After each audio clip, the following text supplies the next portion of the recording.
what do I do in the morning? Um, and this is just some of the things I like to do. Usually if I'm just really short for time and getting out the door or maybe getting ready to teach one of you guys. So my favorite, start with good old shake foot, fingers through the toes, get a nice firm grip. Now it's early, so if your toes are a little cold, of course you can put a little lotion on the hands to get your fingers in there.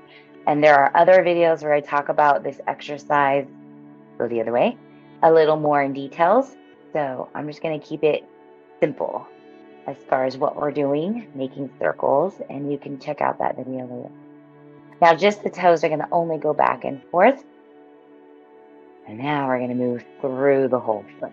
I am sitting on my mini barrel. You could sit in the chair. You could be sitting on the edge of your bed, especially early in the morning, sitting on the floor. Your hips might still be a little cold. So this is the reason I'm sitting on.